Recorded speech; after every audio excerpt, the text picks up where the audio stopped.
99% of people are not willing to do what it takes to make their dreams come true. The Marines have a saying, everybody wants to go to heaven, but nobody wants to die. The center of bringing any dream into fruition is self-discipline. You know, something as simple as food and eating. It's not about your body as much as it is about your mind. It's getting command of your mind to be able to choose actions that are in your own best interest. Every day we are choosing that's not in our own best interest. So if the world is attacking you and the world wants to fight you and the world's trying to hold you down, so you're gonna kick yourself in the balls? So you're gonna stop yourself from getting what you dream. And I think the word discipline has kind of gotten a bad name. We think about it in terms of punishment. I'm not talking about discipline in that way. I'm talking about discipline in the sense that you forego immediate pleasure for the exchange of long-term self-respect.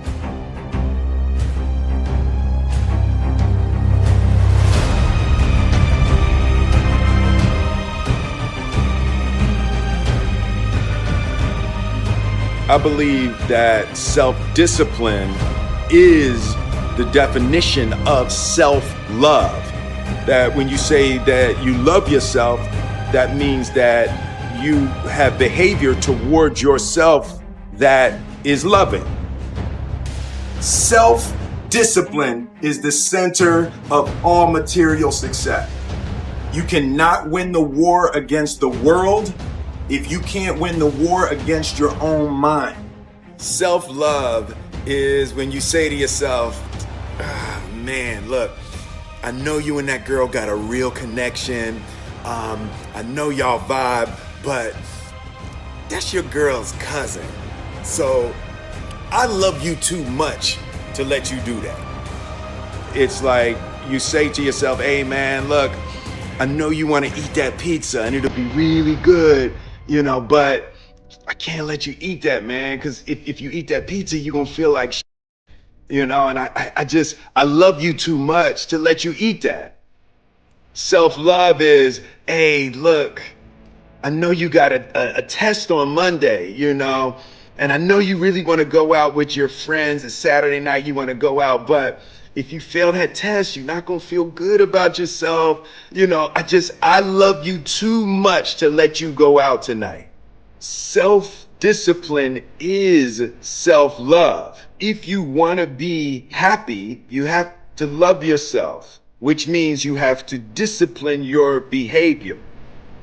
The road to sustained happiness is through disciplining your behavior.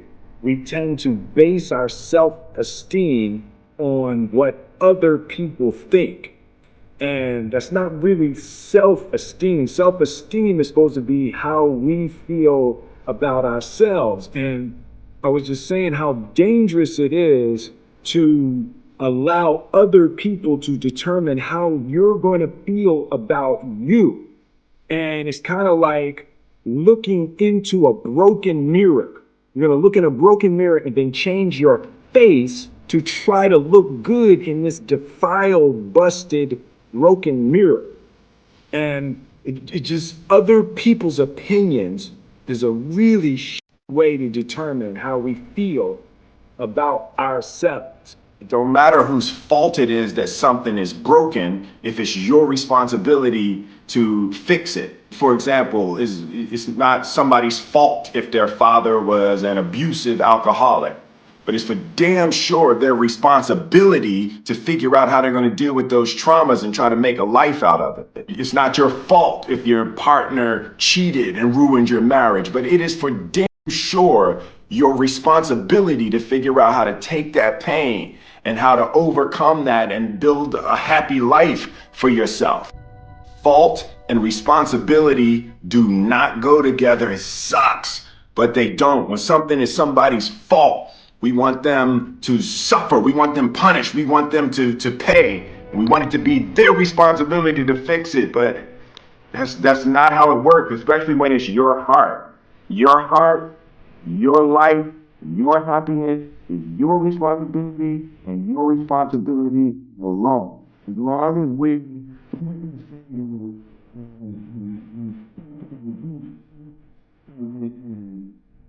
jam and trap into victim mode. When you're in victim mode, you're stuck in suffering. The road to power is in taking responsibility.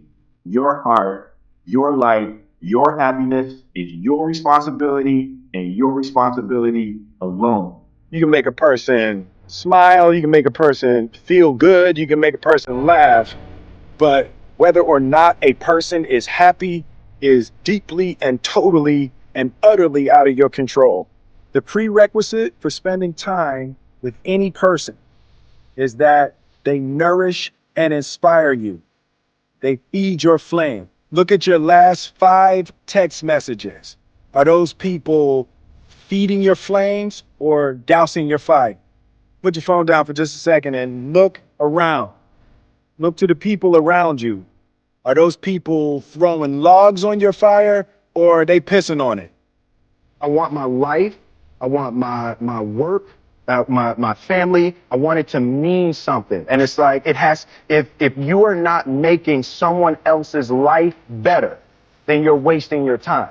The separation of talent and skill is one of the greatest misunderstood concepts for people who are trying to excel, who have dreams, that want to do things. Talent you have naturally. Skill is only developed by hours and hours and hours of beating on your craft. You don't try to build a wall. You don't set out to build a wall.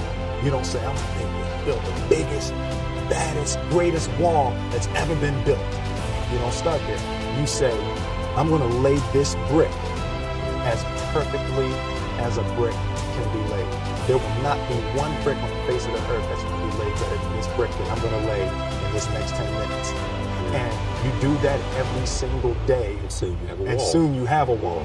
And I think psychologically, the advantage that gives me over a lot of people that have been in competition with in different situations is it's difficult to take the first step. Look how big the task is. Just don't go. Why are you scared in your bed 16 hours before you jump? Why are you scared in the car? Why could you not enjoy breakfast? Fear of what? You're nowhere even near the airplane. Everything up to the stepping out, there's actually no reason to be scared. It only just ruins your day. You don't have to jump. And then in that moment, all of a sudden, where you should be terrified is the most blissful experience of your life. And God placed the best things in life on the other side of terror.